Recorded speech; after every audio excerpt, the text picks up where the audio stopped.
Vamos falar da Portaria de Potabilidade de Água, número 2914, de 2011, do Ministério da Saúde. Essa portaria, né, ela foi revogada, tá? Aí você me pergunta, deixou de existir padrão de potabilidade para água no Brasil? Na verdade, não, né? Ela só foi consolidada por essa portaria número 5 de consolidação, né? Então, no nosso país, a Constituição Federal permite que uma norma seja revogada para sua consolidação, ou seja, ela não vai deixar de existir, ela só vai ser juntada, né, junto com outras leis, outras normas que falam da mesma matéria.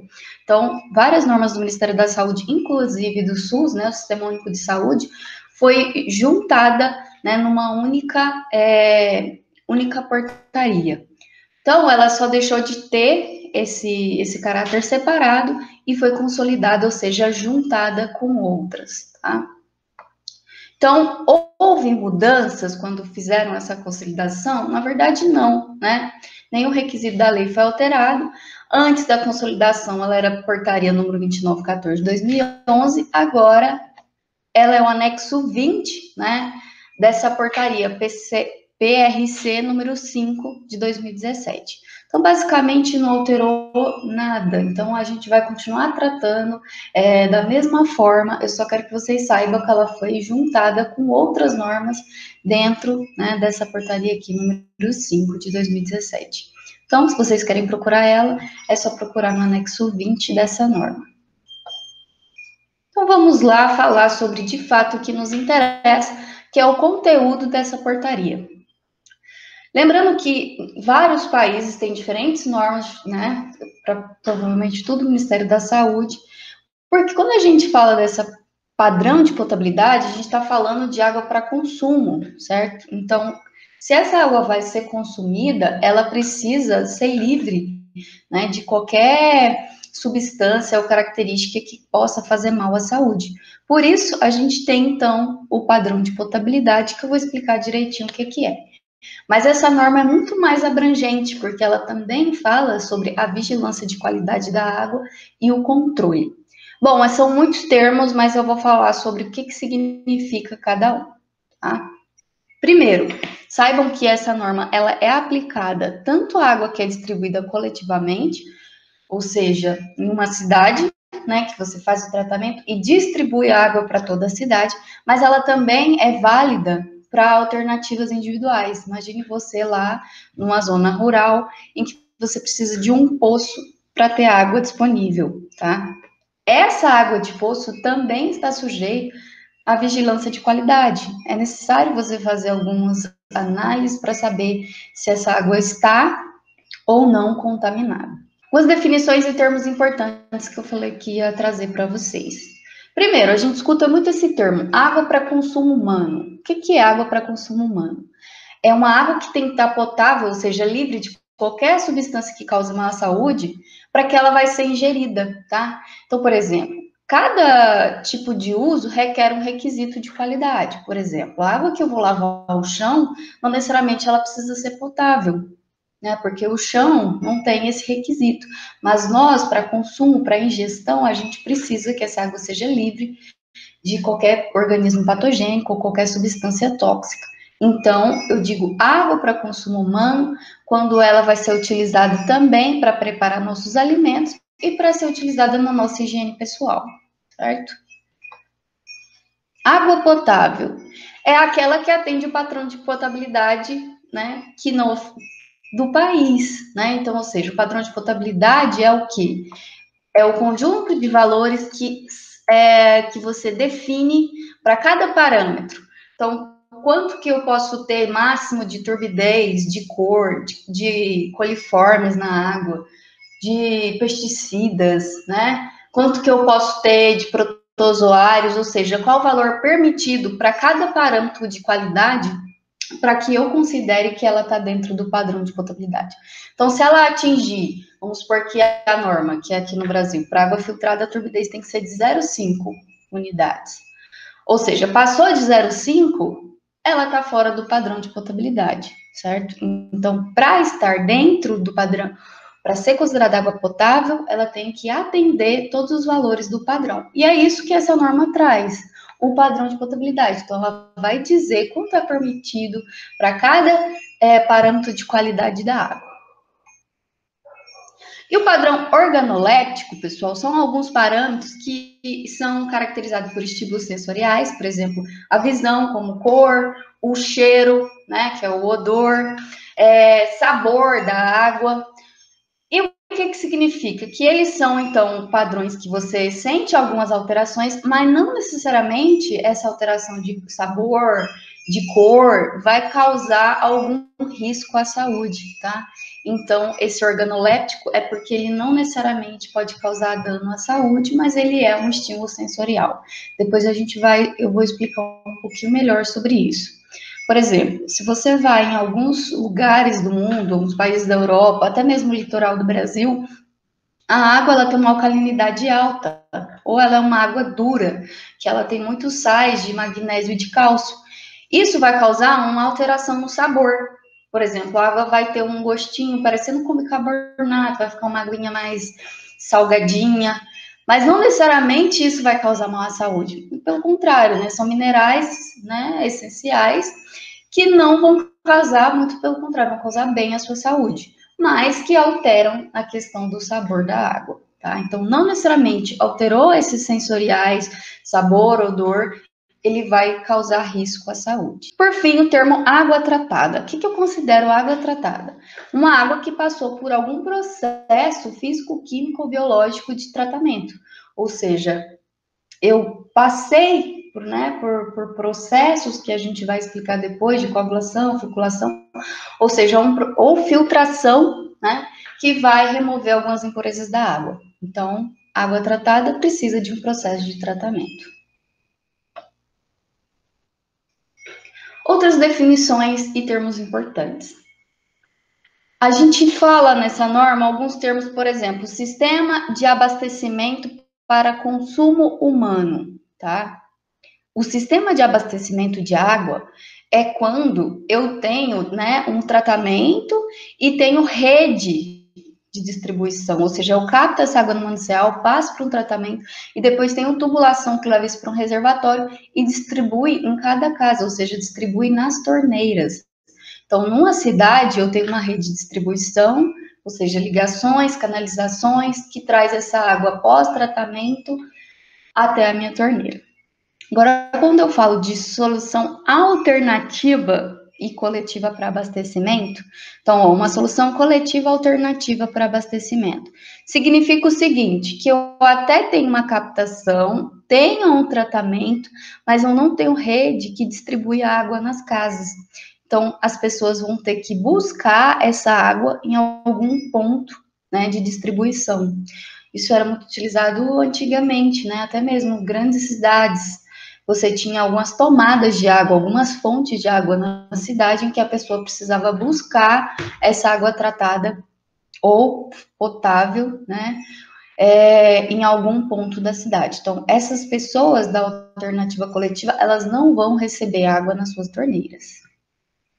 E por fim, eu tenho a solução alternativa individual de abastecimento, que é um exemplo clássico de uma pessoa que, mesmo dentro da cidade ou uma zona rural, que ela tem uma cisterna ou um poço artesiano em que ela capta a água para uma única família ou para alguns assentamentos, agregados familiares. Mas, ou seja, não é uma distribuição coletiva, um abastecimento individual que a pessoa tem ali na sua fazenda ou na sua casa. Lembrando que todas essas situações está sujeita à vigilância para você saber se essa água tem potabilidade, se ela está própria para consumo humano ou não. Mas, na realidade, a gente sabe que muitas dessas soluções individuais, principalmente de áreas rurais, elas não estão sendo monitoradas, não estão passando por nenhuma análise de controle, tá? Mas o que a norma prevê, o que essa portaria prevê, é que deveria ser avaliada, certo? E, por fim, aqui eu já acabei falando, né, a gente tem a rede de distribuição de água. A rede nada mais é do que essa canalização, né? A tubulação que capta água no rio e leva até o tratamento. A tubulação que, após tratamento, leva para um reservatório, em que vai, a partir desse reservatório, distribuir, né, para todas as casas, todos os bairros da cidade. Então, você precisa de tubulação, de rede, para chegar essa água até a sua casa, e você tem, então, essa água no seu prédio, na sua casa, na sua torneira. E aí, dois termos que eu falei que essa portaria ela dispõe, que é o controle da qualidade e a vigilância da qualidade de água para consumo humano. O que é a diferença entre controle e vigilância, tá? Quando se fala de controle, é você verificar se essa água fornecida à população, ela é segura, ela está dentro dos padrões de potabilidade, né? E quando você fala de vigilância, é você monitorar, por exemplo, a companhia de saneamento que está fazendo o tratamento, tá? Lembrando que boa parte das cidades do Brasil, a água para consumo humano, ela é distribuída a partir de uma água tratada. Então, você tem um corpo hídrico ou uma cisterna em que você vai coletar essa água, vai passar por um tratamento para depois distribuir. Então, quando você fala desses conjuntos de vigilância, por exemplo, a vigilância sanitária ir na estação de tratamento e verificar e fazer um conjunto de ações para ver se essa estação está atendendo aos critérios da portaria, né? Por exemplo, deve-se monitorar o corpo hídrico que está coletando água. Você tem um conjunto de procedimentos para ver se realmente essa água tem ou não potabilidade para consumo humano. Por isso, né? Não é só uma companhia de saneamento ir lá, coletar água, tratar e distribuir. Para saber se essa água tratada está dentro dos padrões, se ela está própria para consumo humano, se ela não vai conferir nenhum risco à saúde, é necessário fazer análises químicas, físicas, biológicas da água, né? Análise de cor, análise de turbidez, análise de coliformes, dentre outras mais complexas. E que metodologia eu vou utilizar para realizar essas análises? Precisa ser uma metodologia confiável. Por isso que a portaria, ela, né, dispõe aqui que as companhias e os laboratórios, né, de água dessas companhias, eles podem utilizar esses métodos, que são métodos consolidados em todas as partes do mundo. O mais famoso que a gente tem aqui é o Standard Methods for Examination of Water and Wastewater, ou seja, são métodos de padrões de examinação de água e de esgoto, né? Esse é um dos mais famosos que a gente tem, eu falo que ele é o pai dos métodos de análise de água, porque ele é confiável, ele é utilizado em todos os lugares do mundo. Então, se você pega um artigo reconhecido, ele vai estar utilizando o Standard. O Standard tem os métodos mais consolidados, né, atualmente.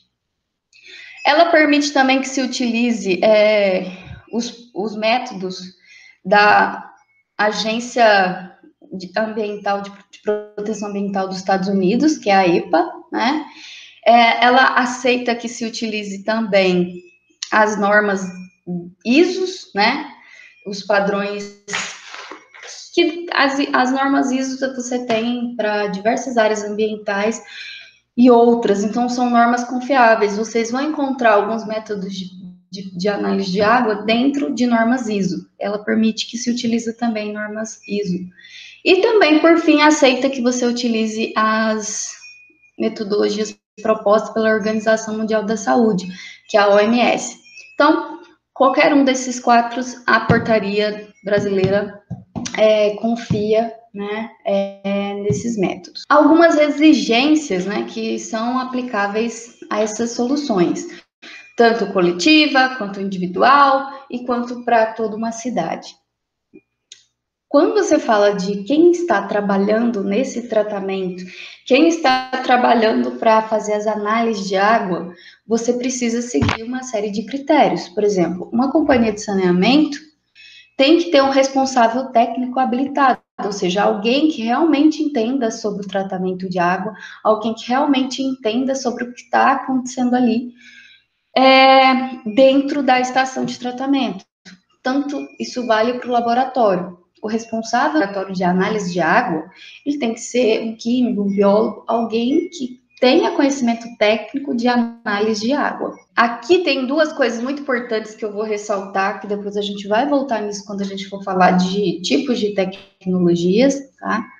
Mas essa norma, ela deixa bem claro que qualquer água que for disponibilizada para consumo humano, e que ela for distribuída coletivamente, ou seja, distribuída para uma cidade, ela precisa passar, no mínimo, por um processo de desinfecção ou cloração. Então, toda a água a ser distribuída dentro de uma cidade precisa ser desinfectada, independente do tipo de tecnologia que eu usei. Então, posso usar só filtros, posso usar coagulação, floculação, filtros, posso utilizar membranas de osmose inversa, não interessa qual a tecnologia de tratamento, mas toda a água, para ser distribuída, ela tem que passar por um processo de desinfecção, que é a única forma de eu tornar essa água livre, né, de micro-organismos. Então, eu tenho que trabalhar com o máximo de segurança, ou seja, eu tenho que passar por um processo de desinfecção. Ou seja, quando eu passar por esse processo, a quantidade de micro-organismos, de bactérias nessa água tem que ser zero. É isso que consiste em desinfectar, ou muito utilizado o método de cloração, que nada mais é que também um processo de desinfecção química. Aí, pessoal, eu tenho duas coisas importantes aqui. Ela vai dizer o seguinte: se a água é, por exemplo, água subterrânea, a água subterrânea não é obrigatório que eu passe para outro processo físico, por exemplo, filtros, tá? Ela já foi uma água que teve um processo de clarificação, né, pelo solo. Então, o próprio solo filtrou essa água que está no subterrâneo. Então, essa água precisa apenas de desinfecção. Mas se a água que você vai distribuir na cidade é uma água de rios, né, ou seja, de algum manancial superficial, rios, lagos, reservatórios, eu vou precisar de submeter a um processo de filtração, tá? Então, qualquer água que seja superficial, ou seja, de corpos hídricos, ela precisa ser filtrada. Isso não indica que ela vai ser só filtrada, ela precisa ser filtrada e desinfectada, porque qualquer uma tem que ser desinfectada. Mas, se for superficial, eu preciso obrigatoriamente passar por algum processo de filtração, que fique claro. Outras exigências que são importantes que uma companhia de saneamento, quem faz o tratamento, tem que cumprir.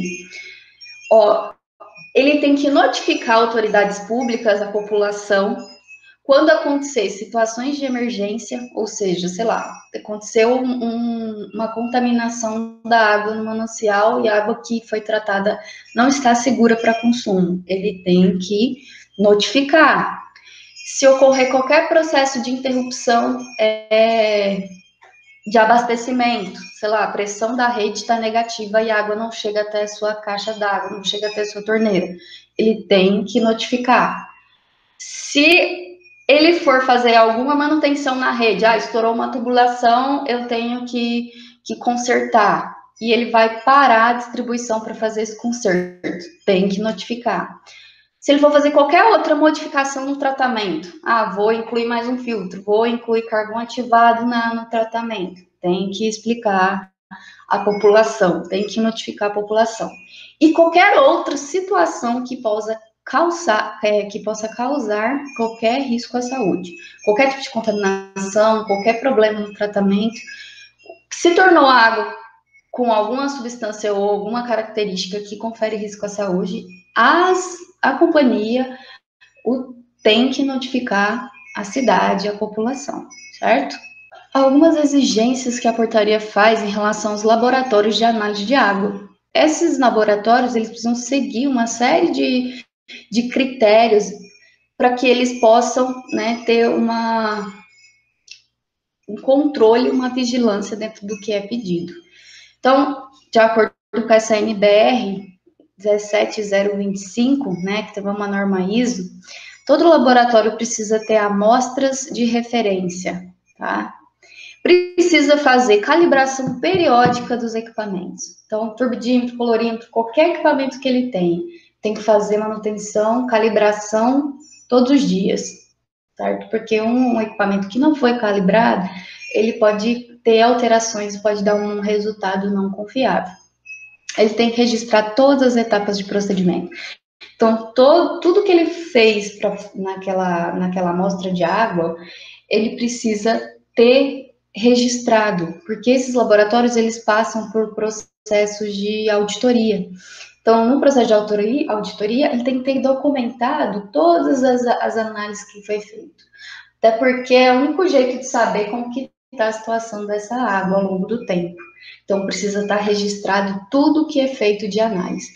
E essas amostras têm que ser rastreáveis, tá? Para que não se perca a amostra, para que não se confunda de um determinado corpo hídrico, de um determinado bairro da cidade, essas amostras precisam ter um sistema de rastreamento. Enfim, né, para o próximo vídeo, padrão de potabilidade.